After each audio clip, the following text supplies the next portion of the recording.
Hello everyone, welcome back to my channel.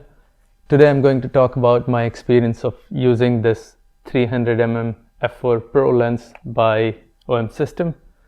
They were kind enough to send me the lens for a few weeks on my request. This is not paid promotion. Everything I'll share in this video is my experience. This is a 300mm lens for micro four thirds, which gives you about 600mm of equivalent focal length on a full frame camera. It's got image stabilization, it is f4, it is weather sealed, and it's fairly lightweight for what it is. The build quality is exactly what you expect from a pro lineup of lens. It feels great in the hand. My favorite feature is this built-in lens hood. You can just pull it out and lock it in place, and when you're done shooting you can just twist and collapse. This means you're never losing the lens hood, which is great. The next thing I really like about it is this built-in Arco-Swiss mount tripod foot. Even though I don't use it with tripod, it's great to know it's there if I really want to mount it on a tripod. And you can also remove this, so it is removable and you can save some weight and it becomes even lightweight. You also get a few buttons here. You have focus limiter switch, you have option to enable or disable your image stabilization, and you have an additional lens function button, which is useful if you want to assign it to do some functions on the camera. There's also a manual focus clutch, which you can use it to instantly pull manual focus, but I disabled it because I kept bumping it by mistake. The balance is really well. Even after using the whole day, I didn't feel tired holding this lens. The focus is really fast and snappy. I was using it with OM1 Mark II. The focus limiter switch also helps if you know the distance of your subject to limit where you really want to focus. It can also focus down to 1.4 meters, which means you can take some macro-like shots. Image quality coming out of this lens is excellent. The sharpness and contrast is great even if you shoot wide open at f4. I also did not notice any distortion. Chromatic aberration is also almost non-existent, although I did notice it on just a few shots in very tricky lighting situations, but it was easily removable in Lightroom. Image stabilization is some of the best I've ever seen in any lens. This supports a function called Sync IS, which combined with in-body stabilization on the camera body gives you the best result possible. I tried taking a few shots handheld at really slow shutter speeds.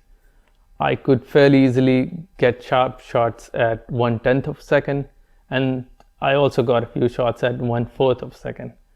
That's really impressive for the lens of this focal length. You can also extend the reach of this lens by using a 1.4 or 2 times teleconverter. I used it with this 1.4 TC. This takes you to 420 mm, which is like 840 mm in full frame terms, and I love how small this is. And even when I was using this, I didn't notice any degradation in image quality. The images remain still really sharp. Also, the autofocus was still very fast. I didn't notice any lag as such, but also I used it for limited time. At the MSRP of $35.99 US, it's not exactly a cheap lens, but I think you are paying a premium for a pro lineup of lens, and it is also f4. At the time of recording this video, it's selling at a discounted price.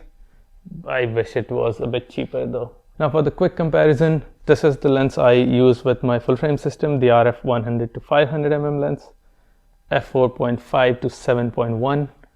It is actually slightly smaller than this lens in terms of length, but of course you need to extend it to take it to 500 mm, so it gets bigger. It also is f7.1 on the long end, and then you still have to attach a tripod plate if you mount it on tripod versus not on this one. And it is also much thinner compared to my full frame lens, so it takes less space in the bag overall, even if the length is similar. It also goes to f4, and I realized in the field I was shooting at really high shutter speeds, which generally I wouldn't do with my Canon. I was shooting sometimes at 1/8000 of a second, and it also renders softer background blur if you shoot from the same distance using the Canon versus this. I'll show you some samples. To compare it with my full frame system, I took a few test shots. On the left, it's the 300 f4 wide open. On the right, it's my Canon RF 100 to 500 lens at 500 wide open again. And the first thing you'll notice is the aspect ratio is different because the sensors are different. The ratio on Micro Four Third, it's 4:3 versus full frame, it's 3:2. And also you see the magnification. The Olympus lens is the subject is looking much bigger here because this is a equivalent focal length of 600 mm and at f8 if you shot this on a full frame system.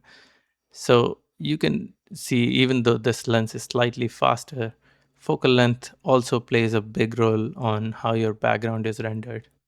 And just to make them equal size, I cropped my full frame image to match the 300 f4's image, and then side by side the difference is much more clear that the background rendering is smoother on 300 f4, and you can see it really pronounced if I go back and forth between those two images. Another interesting thing to note here is if you shot both the lens at similar exposure triangles, you should get very similar results. And here I match my shutter speed, aperture, and ISO. Obviously, I can't match the focal length because it's not the same lens. And if I zoom into both the images, somehow the full frame system is collecting more light, and you can see the image on the right looks brighter. I also wanted to check how big of an advantage it is to use an f4 lens. So I again shot these images. This one is both of them wide open on the long end. So I locked my shutter speed and the aperture, and the f4 aperture is supposed to be 3.15 times faster than 7.1. So the ISO I'm getting here should be much lower than my full frame, but the result is somehow not reflecting that. If you look at this chart, if I have f4 aperture on this lens and f7.1 on this lens, I should have got the ISO 8000 value on my full frame versus I'm actually getting ISO 4000. So somehow it does have some advantage, but I'm not seeing the advantage of this whole stop from f4 to 5.6 and another 2/3 of a stop. And here my full frame is still keeping the ISO pretty low compared to how it should do in theory. So this was a bit confusing. I repeated the test again. This time I kept the ISO locked at similar apertures, and I wanted to check the shutter speed advantage. And as you can see, 320, and here it's 640. So it's definitely double, which is one stop of advantage. But another 2/3 of stops means it should have been 1/1000th of a second on paper, but it's not. So that's a bit confusing. I also did sharpness comparison, but I do not find one to be better than the other, and both of them are equally sharp. This L series full frame lens is actually cheaper than the OM system lens, and it is slightly heavier than this one. If I was shooting Micro Four Thirds, this is the lens I would get. I find it really good balance of price and performance, and which is why I borrowed this lens specifically from OM system. If you like this video, drop a like and subscribe. In my next video, I'm going to talk about OM1 Mark II. Thanks for watching.